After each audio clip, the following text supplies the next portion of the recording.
পথভ্রষ্ট হয়েছে, আল্লাহ পাক আর একজন নবীকে দুনিয়াতে পাঠিয়েছেন। এখন বলেন তো, দুনিয়াতে সর্বশেষ নবী এবং রাসূল হিসাবে আল্লাহ কাকে পাঠিয়েছেন? কাকে? মুহাম্মদ সাল্লাল্লাহু আলাইহি সাল্লামকে। এখন মুহাম্মদ সাল্লাল্লাহু আলাইহি ওয়াসাল্লাম যেহেতু শেষ নবী, তারপরে দুনিয়াতে কোনো নবী আসবে না, তাহলে এই নবীর উম্মত যদি গুমরাহ হয়ে যায়, পথভ্রষ্ট হয়ে যায়, নবীর উত্তরসূরি আলেম যারা আছে তারাও যদি এই উম্মতকে হেদায়েত না করতে পারে, তাহলে এরপরে যেহেতু নবী আসবে না, তাহলে এই উম্মতের ধ্বংস হওয়াটাই কিয়ামতের নিকটবর্তী। ঠিক না বেঠিক? ঠিক না? ইনার পরে যেহেতু নবী আসবে না, এজন্য এই উম্মত যখন গুমরাহ হয়ে যাবে, তাহলে মনে করতে হবে কিয়ামত অতি নিকটে চলে আসছে। ঠিক না বেঠিক? এজন্যই তো মুহাম্মদ সাল্লাল্লাহু আলাইহি ওয়াসাল্লাম দুনিয়াতে তার আগমনকে কিয়ামতের অন্যতম নিদর্শন সাব্যস্ত করেছেন। দলিল বুখারী শরীফ কিতাবুল জিহাদি ওয়াস সাইর, হাদিস নম্বর 3936 নম্বর হাদিস। عن سعد بن سعد رضي الله تعالى عنه قال سمعت النبي صلى الله عليه وسلم يقول بإصبعيه هكذا بالوسطى والتي تلي الإبهام بعثت والساعة كهاتين। হযরত সাহাল বিন সাআদ রাদিয়াল্লাহু তাআলা আনহু তিনি বলছেন, আমি আল্লাহর নবীকে এই দুইটা আঙ্গুল দ্বারা ইশারা করে বলতে শুনেছি। নবী বলছেন, আমি আমার আগমন এবং কিয়ামত এই রকম পাশাপাশি রয়েছে, তার মানে আমি নবী দুনিয়াতে এসেছি, আমার পরে কোনো নবী আসবে না, উম্মত গোমরাহ হলে কিয়ামত সংঘটিত হবে। তাহলে আমার মধ্যে এবং কিয়ামতের মধ্যে তেমন বেশি দূরত্ব নেই। ঠিক না বেঠিক? বুঝতে পারছেন আপনারা? তাহলে কিয়ামতের নিদর্শন সব খারাপ না, কিছু কিছু নিদর্শন আছে যেগুলো ভালো। যেমন নবীজির দুনিয়াতে আগমন, এটা ভালো, তবে কিয়ামত যে নিকটে এটাও আমরা বুঝতে পারি। ঠিক না বেঠিক? এখন এই হাদিস থেকে আমরা যেহেতু বুঝতে পারলাম যে বিশ্বনবী মুহাম্মদ সাল্লাল্লাহু আলাইহি ওয়াসাল্লাম তিনি হলেন সর্বশেষ নবী এবং রাসূল। আচ্ছা বলেন তো, এখন কেউ যদি দাবি করে যে মুহাম্মদ সাল্লাল্লাহু আলাইহি ওয়াসাল্লাম সর্বশেষ নবী না, গোলাম আহমদ কাদিয়ানী সর্বশেষ নবী, সে মুসলমান থাকবে না কাফের হবে? বলেন। কোরআনুল কারীমের সমস্ত আয়াতকে অস্বীকার করলে যেমন কাফের হয়, কোরআনুল কারীমের কোন একটা আয়াতের একটা অংশও যদি কেউ অস্বীকার করে, সে কাফের না মুসলমান? এজন্যই তো সমস্ত আলেম, আহলে সুন্নাত ওয়াল জামাতের সমস্ত আলেমরা একমত, গোলাম আহমদ কাদিয়ানী যে নিজেকে সর্বশেষ নবী বলে দাবি করেছিল, তার অনুসারীরাও বর্তমানে দুনিয়াতে আছে। এই কাদিয়ানী নিজে কাফের এবং এর যারা অনুসারী বর্তমানে আছে এরাও সর্বসম্মতিক্রমে কাফের, অমুসলিম। ঠিক না বেঠিক? এদেরকে কেউ যদি কাফের মনে না করে, সেও কাফের। ঠিক না? মহান আল্লাহ বলছেন, মা কানা মুহাম্মাদুন আবা আহাদিম মির রিজালিকুম ওয়ালাকিন রাসূলুল্লাহি ওয়া খাতামান নাবিয়্যিন। বলেন আল্লাহু আকবার। সূরা আহজাব 22 নম্বর পারা 2 নম্বর পৃষ্ঠা 5 নম্বর উপর 40 নম্বর আয়াত। আল্লাহ বলছেন, মুহাম্মদ সাল্লাল্লাহু আলাইহি ওয়াসাল্লাম তোমাদের মধ্যে কোন পুরুষের পিতা নন, তবে তিনি আল্লাহর শেষ নবী এবং রাসূল। এই যে মুহাম্মদ সাল্লাল্লাহু আলাইহি ওয়াসাল্লাম তিনি যে সর্বশেষ নবী এবং সর্বশেষ রাসূল, এ বাণী কার? এই কথা কেন বলছি জানেন? এই বর্তমান ফিতনার যুগে ইউটিউবে এত পরিমাণ ফিতনা ছেড়ে গেছে যেটা আপনি কল্পনা করতে পারবেন না। গত কয়েকদিন আগে ভিডিও দেখতে দেখতে হঠাৎ আমার সামনে একটা ভিডিও চলে আসলো, একজন কাদিয়ানী মৌলবীর ভিডিও। সে বলছে মুহাম্মদকে আমরা সর্বশেষ নবী মানি, তবে যেই অর্থে আল্লাহ কোরআনে বলেছেন। আরে এখানে অর্থ কিসের? আল্লাহ পাক যখন বলছে মুহাম্মদ সর্বশেষ নবী, কোন অর্থ না, চোখ বুজিয়ে বিশ্বাস করতে হবে মুহাম্মদ সকল অর্থেই শেষ নবী। ঠিক না বেঠিক? কেউ যদি এখানে ব্যাখ্যা করতে গিয়ে, নিজের ভ্রষ্ট মতবাদ প্রতিষ্ঠা করতে গিয়ে যদি এখানে ভুল ব্যাখ্যা করে এবং বলে মুহাম্মদকে সর্বশেষ নবী মানি, তবে এই অর্থে এবং গোলাম আহমদকেও আমরা শেষ নবী মানি, তাহলে তাকে আমরা মুসলমান মনে করি না। এই জন্য দেখবেন বাংলাদেশের জমিনে যারা কাদিয়ানি দাবি করে, মুসলমানরা এদেরকে মুসলমানই মনে করে না, তাদের মসজিদেও কেউ নামাজ পড়ার জন্য যায় না। এমনকি সরকারের উচিত, বাংলাদেশ সরকারের, যে তাদেরকে রাষ্ট্রীয়ভাবে অমুসলিম ঘোষণা করা, ঠিক না বেঠিক? কারণ অমুসলিমরা ইসলামের ক্ষতি করবে না, কিন্তু এরা ইসলামের নাম নিয়ে মুসলমানদের মধ্যে থেকে ক্ষতি করবে, ঠিক না? আল্লাহ পাক আমাদেরকে কাদিয়ানি ফিতনা থেকে বাঁচিয়ে নিক এবং মুহাম্মদকে সর্বশেষ নবী হিসাবে মানার তৌফিক দান করুক, বলেন আমিন। এবার কিয়ামতের দ্বিতীয়তম নিদর্শন, কিয়ামতের দ্বিতীয় নম্বর নিদর্শন হলো বাইতুল মুকাদ্দাস বিজয়। কি বলেন? বাইতুল মুকাদ্দাস বিজয়। মুহাম্মদ সাল্লাল্লাহু আলাইহি ওয়াসাল্লামের আগমনকালে বাইতুল মুকাদ্দাস সম্পূর্ণরূপে রোমান খ্রিস্টানদের দখলে ছিল। কাদের দখলে বলেন? রোমান খ্রিস্টানদের দখলে। মুহাম্মদ সাল্লাল্লাহু আলাইহি ওয়াসাল্লাম সাহাবায়ে কেরামদের মধ্যে ভবিষ্যৎবাণী করেছিলেন, এই বাইতুল মুকাদ্দাস যেটা রোমান খ্রিস্টানদের দখলে রয়েছে, এই বাইতুল মুকাদ্দাস অতি সত্বর মুসলমানরা দখল করবে, মুসলমানদের করায়ত্তের মধ্যে চলে আসবে। এই ভবিষ্যৎবাণী শোনার পরে খ্রিস্টানরা ব্যঙ্গ বিদ্রুপ করেছিল, এটা আবার কেমন ভাবে সম্ভব? এখন যদি ভারতবর্ষের জমিনে কোনো আলেম বলে ভারতবর্ষ আগামী 3 বছরের মধ্যে ইসলামী রাষ্ট্রে পরিণত হবে, অমুসলিমরা হাসবে না? এখন যদি বলি আগামী 2-3 বছরের মধ্যে ভারতবর্ষ ইসলামী রাষ্ট্র হয়ে যাবে, রাম মন্দির ধ্বংস হবে, আবার সেখানে মসজিদ প্রতিষ্ঠিত হবে, আমাদের অমুসলিম ভাইরা হাসবে না? অবশ্যই হাসাহাসি করবে। তো যখন নবীজি বললেন বাইতুল মুকাদ্দাস বিজয় হবে, অতি সত্বর মুসলমানদের দখলে চলে আসবে, তখন এক শ্রেণীর খ্রিস্টানরা তারা ব্যঙ্গ বিদ্রুপ করে বলতে লাগলো, মুহাম্মদ বলে কি? আমরা হলাম ইদানিন্তন সময়ের পরাশক্তি, আমাদের থেকে মহাশক্তিশালী আর কেউ নেই, আমাদের কাছ থেকে বাইতুল মুকাদ্দাস মুহাম্মদের উত্তরসূরিরা দখল করবে, এটা কেমন ভাবে সম্ভব? কিন্তু মুহাম্মদ সাল্লাল্লাহু আলাইহি ওয়াসাল্লাম তিনি নিজের থেকে কোনো ফয়সালা দেন না, যা কিছু বলেন আল্লাহর পক্ষ থেকে, ঠিক না বেঠিক? মুহাম্মদ ভবিষ্যৎবাণী করলো, তার ইন্তেকালের পরে সাহাবী আবু বকরের ইন্তেকালের পরে হযরতে উমর রাদিয়াল্লাহু তাআলা আনহুর যুগে এই বাইতুল মুকাদ্দাস মুসলমানরা দখল করলো, বলেন সুবহানাল্লাহ। এরপরে কালের পরিক্রমায় আস্তে আস্তে এই বাইতুল মুকাদ্দাস আবার খ্রিস্টান ক্রুসেডারদের দখলে চলে যায়। তখন থেকে মুসলমানরা একজন যোগ্য নেতার অপেক্ষা করেছিল, যেই নেতা বাইতুল মুকাদ্দাস বিজয় করবে। আল্লাহ পাক আবার বিজয় কবুল করলো। 1200 খ্রিস্টানদের দিকে এসে সালাউদ্দিন আইয়ুবী রাহমাতুল্লাহ আলাইহি দ্বিতীয়বার বাইতুল মুকাদ্দাস বিজয় করলো, বলেন সুবহানাল্লাহ। হাদিসের মধ্যে মোট বাইতুল মুকাদ্দাস বিজয়ের কথা 3 বার উল্লেখ আছে কিয়ামতের আগে। 2 বার অটোমেটিক হয়ে গেছে, একবার হলো উমরের যুগে, আরেকবার সালাউদ্দিন আইয়ুবী রাহমাতুল্লাহ আলাইহির যুগে, আরেকবার অতি সত্বর একজন নিষ্ঠাবান যুবক তারা এই বাইতুল মুকাদ্দাস বিজয় করবে, বলেন সুবহানাল্লাহ। হাদিসের মধ্যে উল্লেখ রয়েছে যে অতি সত্বর একজন নিষ্ঠাবান যুবক তারা এই বাইতুল মুকাদ্দাস বিজয় করবে। সেদিন আমাদের এই অমুসলিমরা বা ইসলাম বিদ্বেষীরা, ইহুদি খ্রিস্টানরা যতই চেষ্টা করুক না কেন বাইতুল মুকাদ্দাসকে রক্ষা করতে তাদের করায়ত্তে রাখতে পারবে না, এটা আমাদের মুসলমানদের বিশ্বাস।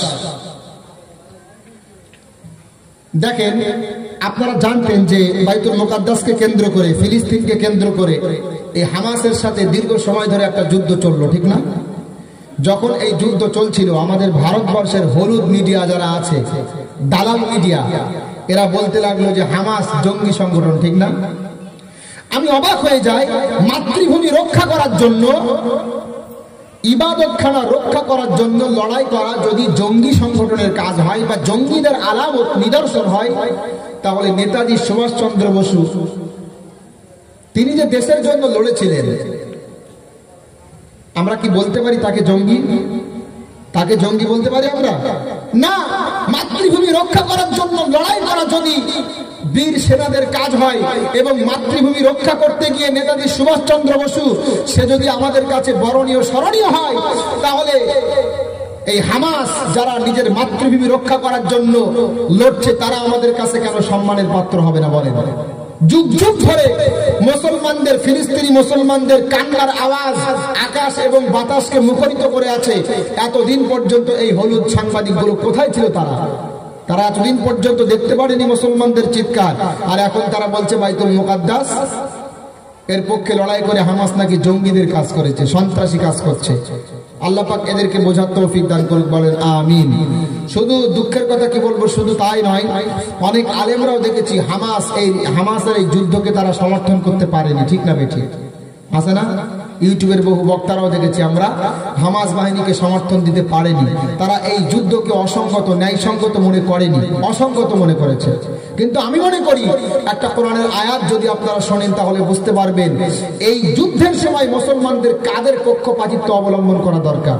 মহান আল্লাহ বলছেন, وَمَا لَكُمْ لَا تُقَاتِلُونَ فِي سَبِيلِ اللَّهِ وَالْمُسْتَضْعَفِينَ مِنَ الرِّجَالِ وَالنِّسَاءِ وَالْبِلْدَانِ الَّذِينَ يَقُولُونَ رَبَّنَا أَخْرِجْنَا مِنْ هَذِهِ الْقَرْيَةِ الظَّالِمِ أَهْلُهَا বলেন আল্লাহু আকবার।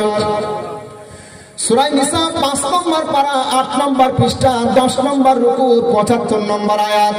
আল্লাহ বলছেন, তোমরা যুদ্ধ করো না কেন তাদের পক্ষ অবলম্বন করে যারা এই আল্লাহর জমিনে নির্যাতিত, যারা এই আল্লাহর জমিনে উৎপীড়িত, নির্যাতনের শিকার হয়ে তারা বলে রব্বানা আখরিজনা মিন হাদিহিল ক্বরিয়াতিজ যালিমি আহলুহা, ওগো আল্লাহ তুমি আমাদেরকে বাহির করো এই জমিন থেকে, যে জমিনে আমরা নির্যাতিত, যেই জমিনবাসীরা আমাদের প্রতি নির্যাতন করছে, এই জমিন থেকে তুমি আমাদেরকে রক্ষা করো।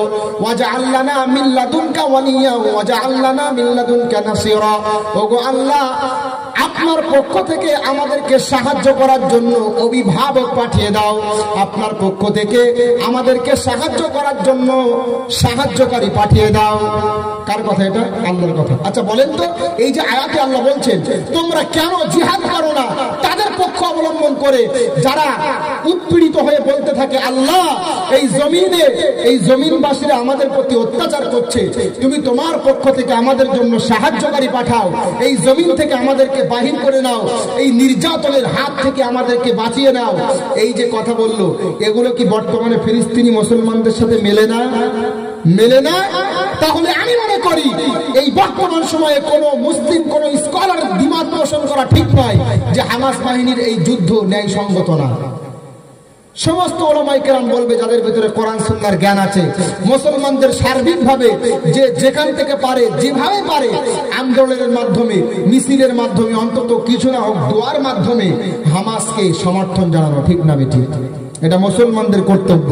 আল্লাহ পাক, আমরা তো আজকে কারামতি খুঁজি বিভিন্ন আল্লাহর ওলিদের জীবনীতে, কে কোন জঙ্গলে গিয়ে দীর্ঘদিন ধরে ইবাদত করেছে, কে কোন জঙ্গলে গিয়ে দীর্ঘদিন ধরে তপস্যা করেছে, এটা নাকি বড় কারামত। আর এর থেকে বড় কারামত মনে করে আমি হামাস বাহিনী, সংক্ষিপ্ত একটা পরিসর, সংক্ষিপ্ত পরিসরের একটা বাহিনী, যাদের কাছে না আছে তেমন কোনো আধুনিক যানযন্ত্র, এরপরেও শক্তিশালী সম্প্রদায় ইহুদি বর্তমান শ্রেষ্ঠ পরাশক্তি, তাদেরকে যেভাবে নাস্তানাবুদ করে ছাড়লো, এটা আপনি ভাবতে পেরেছেন কখনো সম্ভব ছিল? আল্লাহর সাহায্য ছাড়া ছিল সম্ভব? কখনো সম্ভব ছিল না।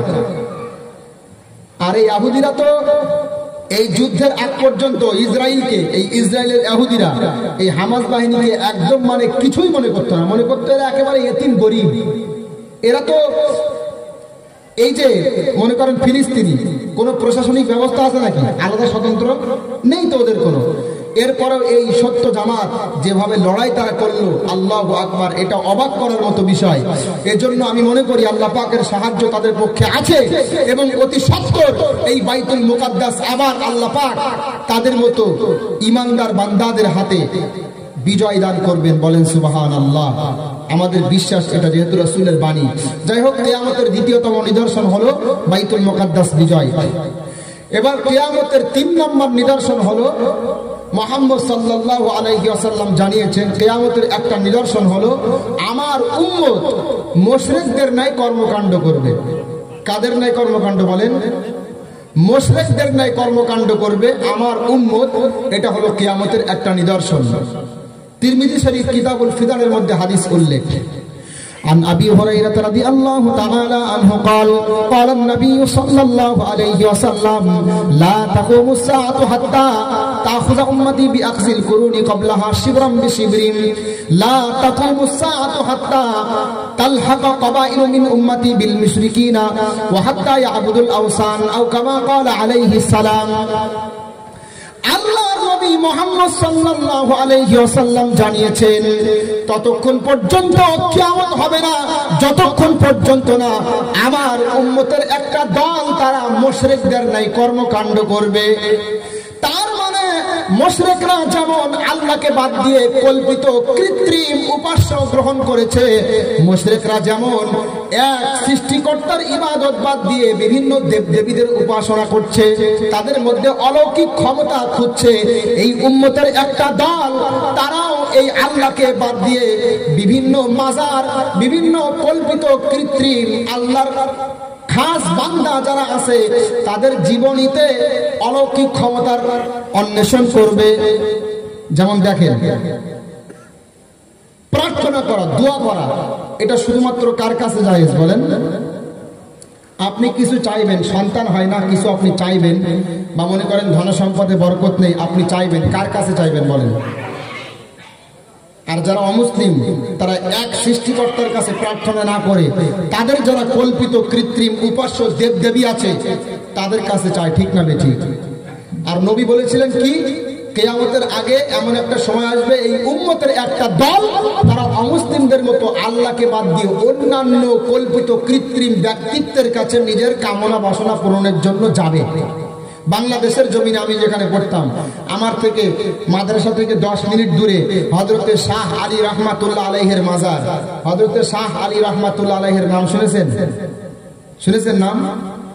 শোনার তো কথা, ওই যে যুবক ভাইরা দেখেন না, শাহ আলী বাবা, গোলাপ শাহ বাবা, শুনেছেন? বসেন বসেন, বৈশা যান, শোনেননি নাকি? আমার মাদ্রাসা থেকে 10 মিনিট দূরে এই মাজারটা, সেখানে গিয়ে দেখলাম সন্তান হয় না, মাজারে মানত করছে, সন্তান হয় না, মাজারে গিয়ে প্রার্থনা করছে, নিজের কামনা বাসনা পূরণ করার জন্য মাজারে গিয়ে সেজদা করছে। যে ব্যক্তি কবরে শুয়ে আছে তার দরবারে সেজদা করছে, মাজারে সেজদা করছে। আচ্ছা বলেন তো, মাজারে সেজদা করা, মাজারে প্রার্থনা করা, মাজারে মানত করা, এগুলো জায়েজ না হারাম? নাজায়েজ না এগুলো? এগুলো শিরকি কর্মকাণ্ড না? অবশ্যই শিরকি কর্মকাণ্ড। মুশরিকরা এক সৃষ্টিকর্তা বাদ দিয়ে যেমন এদিকে সেদিকে সিজদা করছে, প্রার্থনা করছে, এই উম্মতের একটা দল মুসলমান নাম করে তারা মাজারে সিজদা করছে, মাজারে মানত করছে, মাজারে প্রার্থনা করছে। তাহলে বুঝতে হবে আল্লাহর রাসূলের যে বাণী আমার উম্মত মুশরিকদের ন্যায় কর্মকাণ্ড করবে, এটা প্রতিফলিত হয়েছে। বলেন সুবহানাল্লাহ, ঠিক না? আল্লাহর নবীদের 1000 বছর আগে যা বলেছিলেন দেখেন সব মিলে যাচ্ছে। এবার আপনারা বলেন, আল্লাহর নবী যখন বলেছেন মুশরিকদের ন্যায় কর্মকাণ্ড করা এগুলো কিয়ামতের নিদর্শন, আল্লাহর কাছে যেমন প্রার্থনা করতে হয় তেমন ভাবে অন্যান্য কল্পিত কৃত্রিম যারা উপাস্য আছে তাদের কাছে প্রার্থনা করা এটা শিরক। এজন্য আমরা প্রার্থনা করব শুধুমাত্র কার কাছে? وَأَنَّ الْمَسَاجِدَ لِلَّهِ فَلَا تَدْعُوا مَعَ اللَّهِ أَحَدًا। আল্লাহ বলছেন সিজদা হবে শুধুমাত্র আল্লাহর জন্য এবং তোমরা প্রার্থনা শুধুমাত্র করবে আল্লাহর কাছে। প্রার্থনা কার কাছে বলেন? আল্লাহর কাছে। এরপরে লক্ষ্য করেন, মুশরিকরা যেমন তাদের মান্নত করার জন্য তারা বিভিন্ন দেবদেবীর দরবারে দৌড়ায়, সেখানে গিয়ে তারা মান্নত করে, সেখানে গিয়ে তারা ভেদ করে, ঠিক না বেঠিক? এই উম্মতের একটা দল তাদের যখন সন্তান হয় না বা কোনো কাজকর্মের মুখাপেক্ষি হয় তখন তারা দৌড়ে গরু ছাগল নিয়ে পীরের দরবারে দৌড়ায়, আছে না? মহান আল্লাহ বলছেন, ওয়াজআলু লিল্লাহি মিম্মা যারআ মিনাল হারথি ওয়াল আনআমি নাসীবা ফাকালু হাযা লিল্লাহি বিজামিহিম ওয়া হাযা লিশুরাকাইনা ইলা আখিরিল আয়া। আল্লাহ বলছেন মুশরিকরা তাদের উৎপাদিত সম্পদের একটা অংশ এবং তাদের গবাদি পশুর একটা অংশ তারা আল্লাহর নামে দেয় এবং একটা অংশ তারা তাদের দেব দেবীদের নামে দিয়ে থাকে। এটা মুশরিকদের কর্মকাণ্ড। আর এই কর্মকাণ্ড আজকে ঢুকেছে মুসলমানদের মধ্যে। লক্ষ লক্ষ কোটি কোটি টাকা তারা এই মাজারে দান করছে, ঠিক না বেঠিক? দুঃখের কথা কি বলবো, বাংলাদেশের জমিনে যদি আপনি যান দেখবেন বিভিন্ন মাজারে এগুলো ঘটছে। আপনি দেখলে বুঝতে, চট্টগ্রামের ওই সাইডে বেশি এগুলো আর কি, ওই সাইডে এই সমস্ত বিদআতি মতবাদ বেশি আছে, যার কারণে ওই সাইডে এগুলো বেশি। আল্লাহ পাক এই সকল শিরক থেকে আমাদেরকে বাঁচিয়ে নিন, বলেন আমিন। আমাদের নামাজ, আমাদের রোজা, আমাদের মান্নত, আমাদের যাকাত, আমাদের সব কিছু কার জন্য হবে বলেন? قل إن صلاتي ونسكي ومحياي ومماتي لله رب العالمين وبذلك أمرت وأنا أول المسلمين. بلن الله أكبر.